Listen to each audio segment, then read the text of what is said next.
Well, your father was a masterpiece, really. Oh, what a character. Well, because Sunday mornings, he used to castrate the lambs. Oh, this is And this. he'd tell them and castrate this them. is the story. He'd have a carving knife, Yeah. off with the tail. Always cut. Then he cut the top of the purse off. You always cut the tail last. Because of the blood. You got the blood. Squirrel. And he used to cut the top of the purse off, and he used to pull the testicles out with his teeth. I didn't remember that. And spit them over the hurdle. Yeah, hurdle. And the dog were snapping at him. The dog was blowed up like a pig. Yeah. All bollocks and dog was going. Bollocks and scoff all day, and the tails. Father pick the tails up and hang them up in the barn for about a month. Yeah. And you forget them. Like maggots again. There are maggots everywhere. Mother would cuss. Yeah, but always on Sunday morning. Oh God. Every Sunday morning. What a job to do, isn't it? Oh, but you know, that's how we used to do it. Squeeze and go. You pull his teeth. There's no such thing as false teeth these days. No, They'd be gone with them. No, they go. Rub it off. I mean, there we go then. Yeah. But then today, well, should we be locked up? No, you down Toneville, wouldn't he? Well, I cannot more. They bulldoze it, job on them. Oh, don't know, is it? It was all houses down there. Oh, Bucker, me. New village down Copford, St. Luke, isn't it? Down there now. I haven't been around for a long time. Yeah, they bulldoze for them. I don't think bulldoze the main building, but cool. Oh. Yeah, well, what Father used to do back in the day, they had these here, I can't think of the name, but just like we call them like squeezers, they were like almost like pinchers, but there's a proper name for them really, Anyway, we used to just round them all up and catch them, and then he used to use the squeezers like and do one side and then the other side like, which cuts the cord, but it sort of does it without damaging the skin.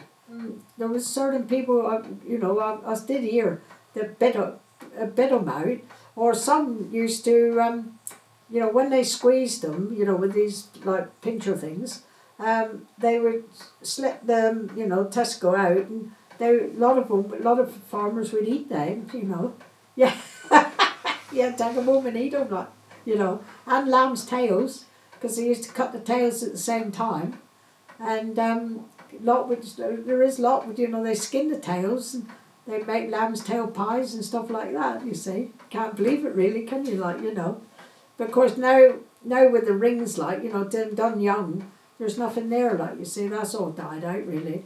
I don't think if anybody thought about sitting down and having a meal of lamb's tails and testicles, they would they'd be gone, I'm not hungry today, I don't think. I can remember lots of things in farming days, looking at our animals and one thing to other, and Father used to tell us some stories when he was growing up. He grew up on the farm and doing things, and story comes to mind is about when they was castrating ram lambs, and I should never seen it done, because by the time I see them castrating lambs, they used to do them with the Bertizzles, which was a pair of pinchers, and squash the cords. Or the other thing they did was the rubber rings. But back in Father's day, they used to castrate them. They cut the bull bag open, and they take the bulls out and chuck them in a tin, and it's known as the fry tin. And Father said, yeah, it's just lamb's fries. I always used to have the lamb's fries. He said, in a special tin, and take them indoors and fry them and eat them. Well, us had never done that as kids, so I don't know what they tasted like. So if there's anybody out there that have done that and tasted that, well, all well and good too, During the war, there was a lot of blackouts. All the curtains used to be blacked out during the war of an evening. I mean, there was no electric in it when I was born. Electric was put in after I was born. We used to have oil lamps and candles. There was one little shop in the village which sold a lot of things, but there was about 4 grocery vans used to come in the village. I think there were 5 bakers used to come to the village. 2 or 3 butchers. A fishman used to come once a week. And a greengrocer van used to come once a week. So I mean, we were better off in heydays. For we never had to travel to get nothing. Yeah, life was good in heydays. You used to go to the farm and fetch their own milk in a can. Dad used to keep chickens, and we used to have eggs. He used to keep ferrets. We used to go rabbiting. And my dad, in his younger days, when gin traps was illegal, he had about 400 gin traps he used to tell for catching rabbits.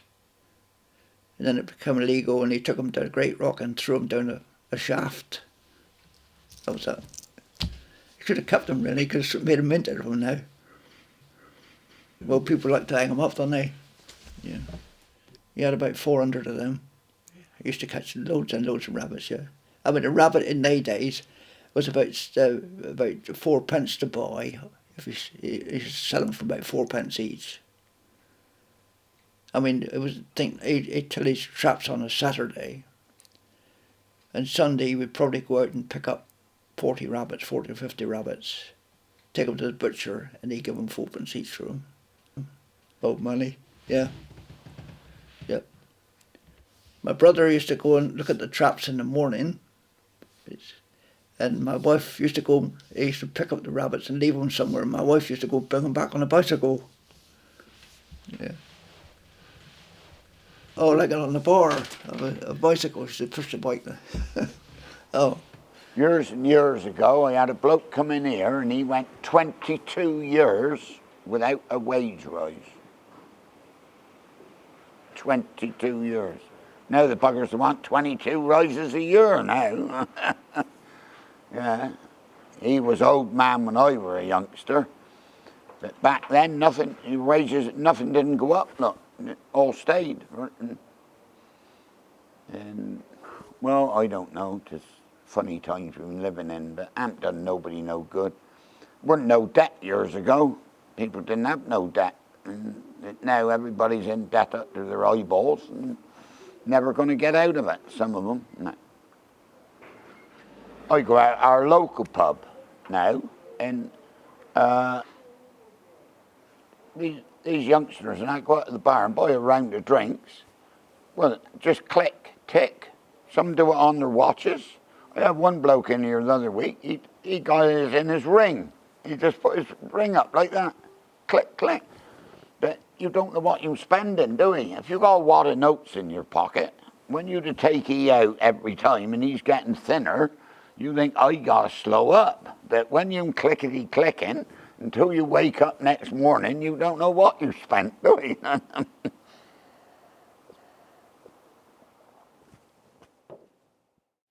Who had the badger rams? Who used to have a... I know, sounds Lionel good. Butcher used to do the badger rams. Yeah. Lionel, great head going. Yeah, if you had a badger, he'd have them. Oh, yeah. And cooking. Just chew on and skin it back here. Yeah. I know somebody drove over one, and they chucked in the back. Yeah. And they took him down the line home. When he got down public, Very light. he was running around the boot of the car. Snapping and snorting at So he him. had the starting handle get in. You got a nasty No car had a pack. starting handle then, Yeah. they're like me. Joe into it. And then he took me into the line with a cook. You're a lousy badger, bit bruised. Yeah, I got a pole on it. Cool. Yeah, like, you chew on him, Yeah. Oh, there. Chew on the skin, easy. There it is. How about Mott Brown then? You're old Mawson. Oh, and they had to keep the pig. He had a brand new house built there. I never seen anything like it. Bloody house He had built. a brand new house put About up there. 600,000 I spent. Oh, on it. he had to pick houses, didn't he? Yeah. Yeah, dirty rumps owner laid about. Yeah. You can see, round the kitchen, you can see the pig Been rubbing the wall. and the dog grabbing on the euro. So the dog would be hanging on the euro of the pig, and the pig would be running around the kitchen, and she'd need the blood and all around the kitchen. Yeah. I never seen anything like it. That wasn't long ago, was it? No, No. back in the new house. Yeah. You weren't going in there. Yeah. Pot-bellied pigs. Ah, weren't they? oh, stinking dirty dirty, things. oh. Ugh, Can you imagine dirty. having a brand new house, giving a pig Yeah, a pig. He had a bugger upstairs Yeah. as well. And the pisser come to the ceiling. The dirty bugger was out there. Yeah. People live there now, though. Cool.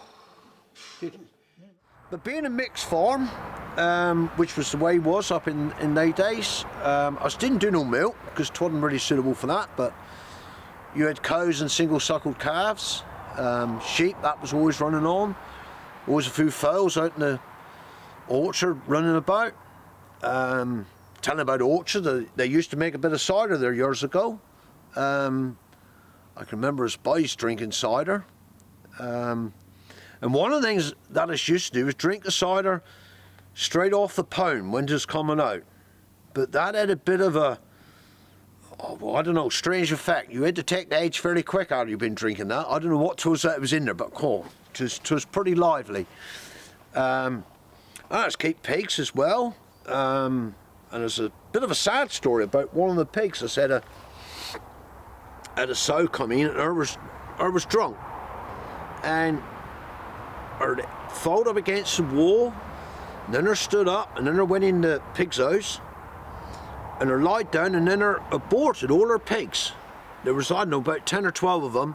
They weren't very long, only about sort of 3-4 inches long. And Father ringed up the vet about it, and he said, I better we come over and have a look. And he come over and had a look. He said, yeah, he said, what is? He said, the pig had got drunk, and I've aborted all her pigs, and it's the apples they've eaten have fermented inside her. And he said, but don't be at all surprised if the pig don't die. And sure enough, an hour later the pig had died.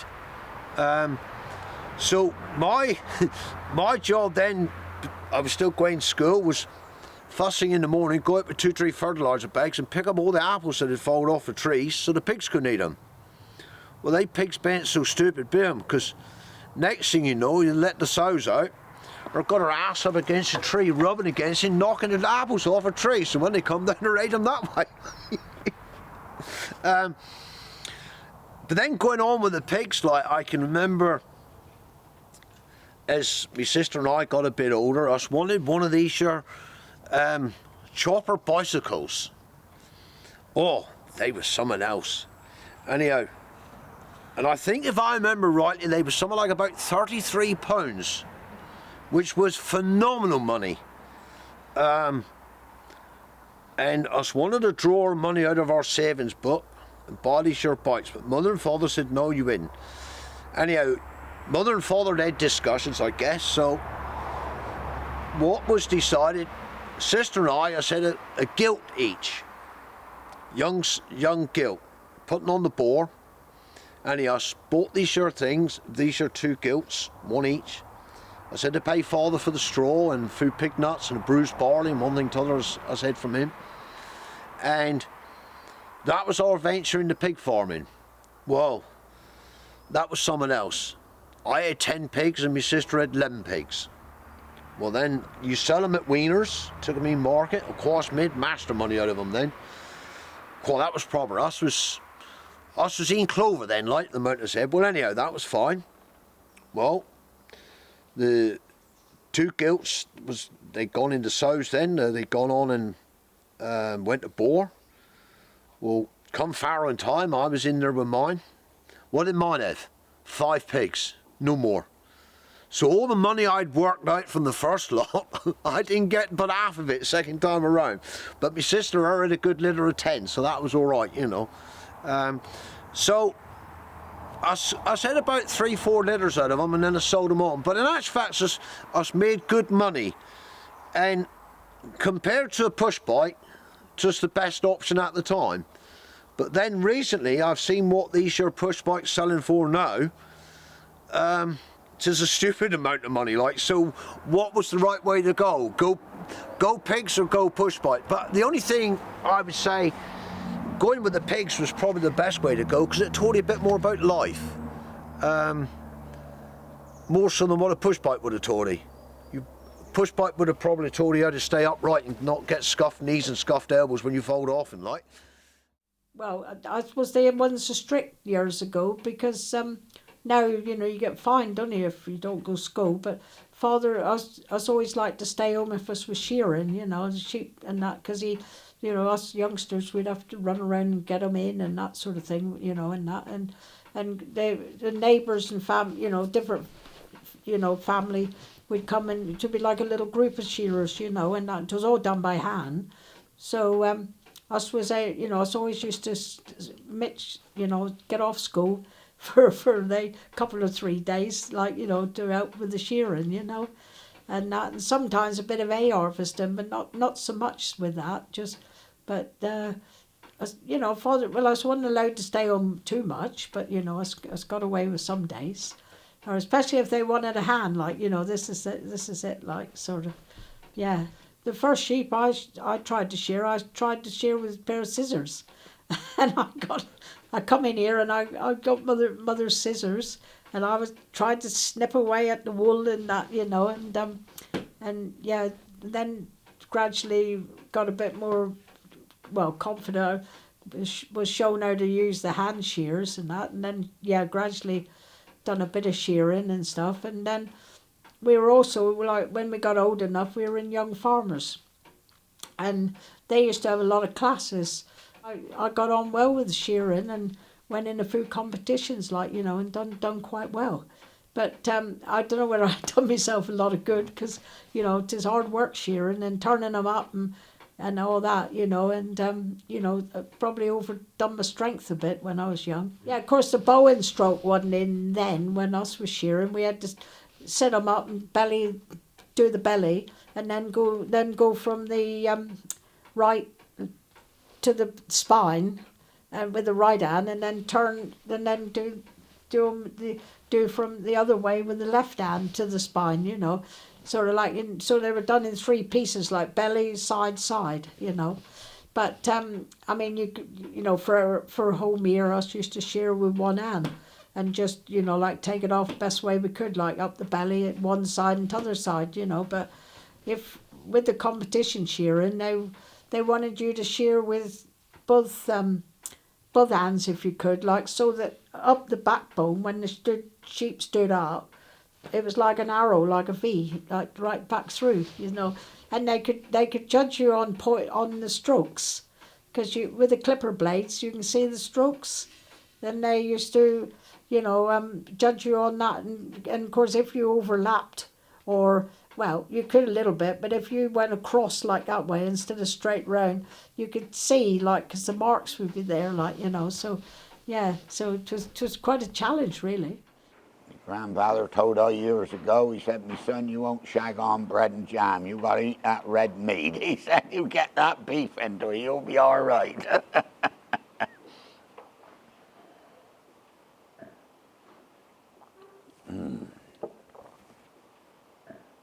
Carry on cider making for as long as you can. I should do it till I can't do it no more. Trouble is, you got loads of people, you give up work, and within 6 months or 12 months, you bloody die, don't you? You've got to have something to occupy your mind, I reckon. I don't know. But I were always brought up to work. I do 7 days a week, 12, 14, 16 hours a day. I don't worry. I were always brought up to work. I can go right back. My grandmother was one of 13 in the family. She were born back in the 1880s. Yeah, 1880s. And she were one of 13 in the family. And there weren't no she and my grandfather had to leave school when they were 12 years of age. And there weren't no family allowance then. If you didn't go out to work to earn your money, you didn't survive. But I can go right back to my gran and grandfather, mother and father, me and my missus. I got 3 kids now, all over 50. I got my grandson, 28. None of we have ever claimed a penny. We always go out and work. But you ain't thought no more of. And then when I die, they'll come along and rob me for whatever they can get, the government.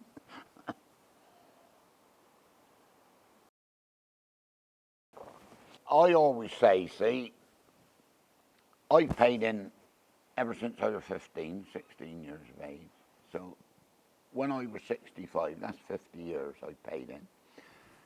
I always say, when you get 65, if you want to keep working, whatever you earn then should be yours, I reckon. When you die, whatever you got, you should be able to leave to your family. You do not have to pay no more tax. See, you get people live every day, they spend every day and got nothing, have all these holidays and all that, and when they die, they don't pay nothing. But why should you have to suffer to pay when you've worked all your life hard to get it? And I've had a good life. I don't never have a holiday. That don't interest me at all. I've had one holiday in my life. That's all, but that's my fault. But don't I like my own bed every night of the week, like, if you know what I mean, and you won't beat it. You get all these people go on holiday and come back and say, well, you won't beat good old Somerset. And I know, well, what good to go anywhere else? You just won't bite here. So